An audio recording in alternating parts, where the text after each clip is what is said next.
You'd think that living in an authoritarian regime with all the control and censorship, the safest thing you could do is nothing. Just stay home, keep your heads down, keep your mouth shut. But it turns out, living in an authoritarian regime like China, even doing nothing, absolutely nothing, is against the rules. Hello everyone, welcome to my channel. My name is Lu. I was born and raised in China. Today we're going to talk about a phenomenon that has been sweeping the Chinese internet for years. 躺平, or lying flat. I was doing my research this week on social media and I came across this viral propaganda video that I genuinely thought for a second that it was satire. It was a comedy skit.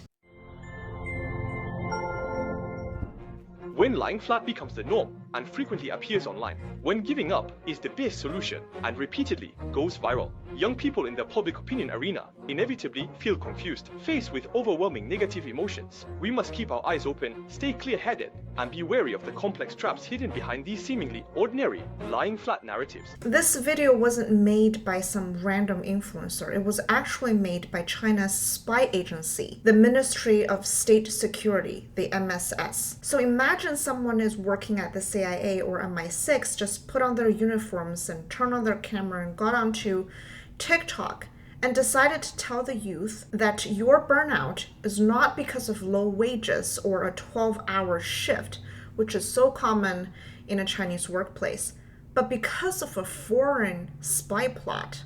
I don't know what to say to this. I mean, you can't really make this up. The National Security Agency discovered that a certain foreign organization funds various anti-China media and think tanks to fabricate narratives equating hard work with exploitation and class solidification, leading to the notion that effort is useless. A certain foreign organization heavily funds lying flat internet celebrities, mass-producing short videos promoting lying flat is justice, and anti-involution equals anti-exploitation, systematically conducting lying flat brainwashing. The core issue here isn't laziness. It's not that people in China don't want to work hard. They do. They just completely lost hope. 传说中的马人红羊皮，每次来都要排队的。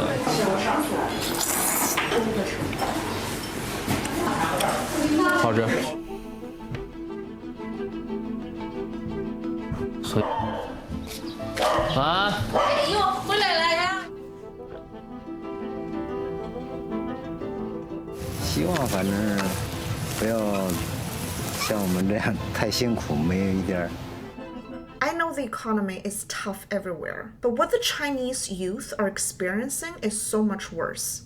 Really quite disconcerting was the youth unemployment figure. It hit a fresh record of 20.8% for May. That's up from 20.4 the prior month. This is the age category from people 16 to 24, about 96 million people, the Statistics Bureau said. 6 million of those are still looking for jobs. The issue was getting so much attention that China decided to stop publishing the data altogether. And remember, the government in China constantly lie and manipulate data, so you know it's bad when they can't even do that. You see, there is a very common term called 人矿, or human minerals. This is a term that Chinese netizens use to describe young professionals and middle-class people. It basically means these people are considered less of a human. They're considered an object, a mineral. And once you are used up by the party, you're nothing to them. So when you lie flat, it basically means that you refuse to be mined. You refuse to be just a mineral. It kind of feels liberating. It warms my heart to know that they are not the older generation anymore. They're not buying into the nationalism that the Chinese Communist Party desperately wants them to believe in. Chinese President Xi Jinping has urged the youth to eat bitterness, a more traditional Chinese phrase which means to persevere through hardship without complaint or even to suffer. Simply saying that do this for your country is not going to fool them anymore because they understand they are not the owner of this country. Whenever I look at China and I see youth that refuse to cooperate, and it takes tremendous courage, by the way, I think gives me hope.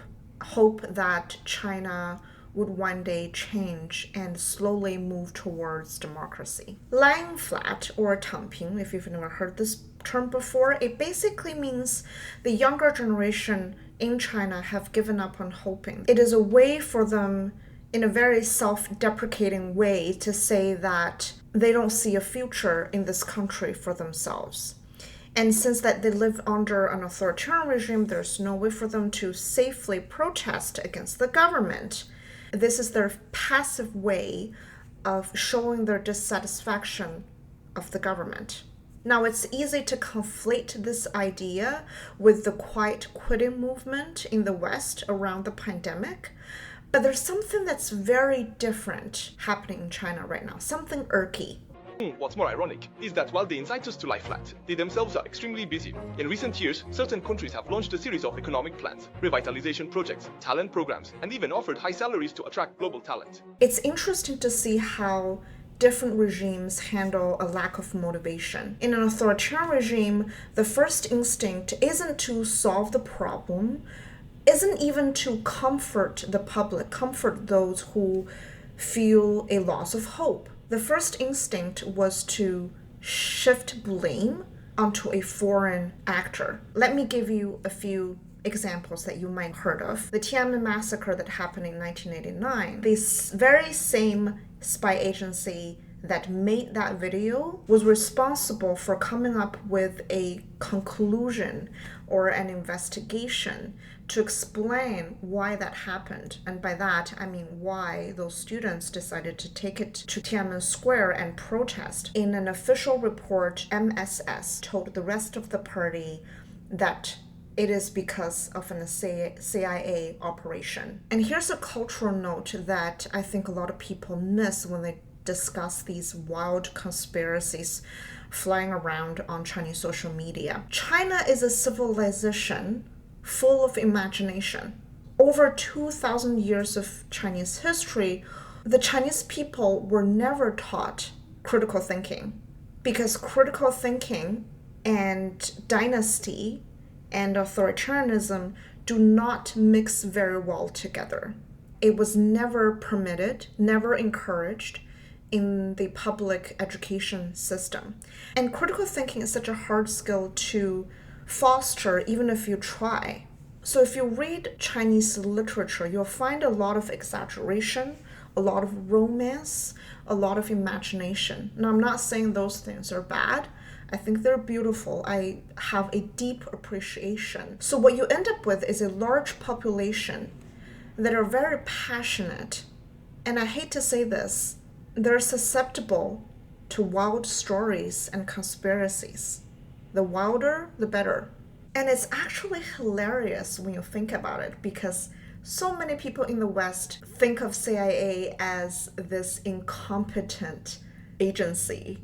They have so many complaints about what they do and just how sloppy they are, I think, in pop culture, like in film and TV shows.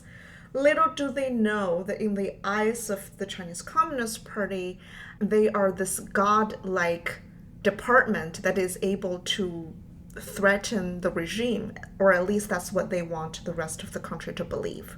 Another more recent example would be COVID-19. A popular conspiracy theory back then was that the US soldiers were responsible for COVID. There's a little bit of projecting here, I think. When you are a regime founded on intelligence work, you naturally assume that's how your opponent functions. Even growing up, all the TV shows that I watch are about Chinese spies. I thought at one time those were great shows.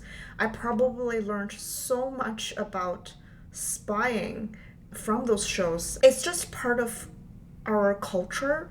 For the Chinese Communist Party to come up with the lie that they think is convincing enough, of course they'll start with something that they're most familiar with, and that is a spy agency, because that's what they would do if they want to slowly erode democracy. And a lot of people who've never spent a day under an authoritarian regime, when they complain about the economy, and I'm fully for that, when they complain about the government I hope they realize that it's truly a privilege in itself.